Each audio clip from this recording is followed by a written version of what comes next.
Ситуации, которые ошарашили всех таджиков. Подписывайтесь на обновления и точно будете в курсе всего самого важного и интересного. В селе Никнот города Пиджикент скончалось двое детей 9 и 12 лет после употребления консервированных помидоров, сообщили в пресс-центре Минздрав соцзащиты Республики Таджикистан. Оба ребенка были членами одной семьи. Другие члены, 52-летняя мать и ее 3- и 13-летний ребенок, госпитализированы в критическом состоянии. По информации источника, инцидент произошел 15 апреля. Семья отравилась консервированными помидорами. Однако была ли это домашняя закрутка или купленная в магазине, не отмечается. Причиной пищевого отравления является ботулизм. Один ребенок скончался по дороге в больницу, другой скончался в больнице, отметили в Минздраве. Это не первый случай, когда консервация становится причиной гибели нескольких членов одной семьи в Таджикистане. В частности, в ноябре прошлого года в Джабар-Расуловском районе 8 членов семьи отравились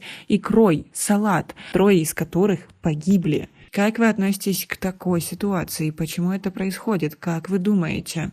А в Советском районном суде Новосибирска началось рассмотрение уголовного дела таджикистанца Хушнуда Хамроева. Он обвиняется в жестоком убийстве 17-летней девушки в июле 2022 года. 20 апреля состоялось закрытое судебное заседание по уголовному делу в отношении Хамроева, обвиняемого в совершении преступлений, предусмотренных статьей 119 «Угроза убийством или причинение тяжкого вреда здоровью» 6 эпизодов. Статья 117 «Истязание путем систематического нанесения побоев либо иных насильственных действий». Статья 134 «Половое сношение и иные действия сексуального характера с лицом, не достигшего 16 лет».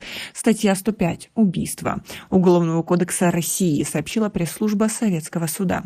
В фабуле дела говорится, что Хушнуд Хамроев обвиняется в том, что на протяжении длительного времени неоднократно угрожал убийством потерпевшей, систематически истязал ее и в итоге убил. На первом заседании было изложено предъявленное подсудимому обвинение, установлен порядок исследования доказательств. Судебное заседание закрытое. Следующее закрытое заседание отложено для вызова потерпевшей и назначено на 27 апреля 2023 года. Напомним, что вечером 26 июля в Новосибирске была убита 17-летняя девушка. По подозрению в ее убийстве был задержан гражданин Таджикистана Хушнуд Хамроев. В момент убийства попал на видеорегистратор, проезжающий мимо машины. На видео было видно, как парень гонится за девушкой, потом опрокидывает ее на землю и несколько раз ударяет ножом. Как потом выяснится, 17 ножевых ударов, после чего сбегает. Как вы относитесь к такой ситуации? Как вы думаете, какой срок нужно дать этому таджику? У нас пока на этом все. Оцените наше видео подпиской и лайком. До скорой встречи.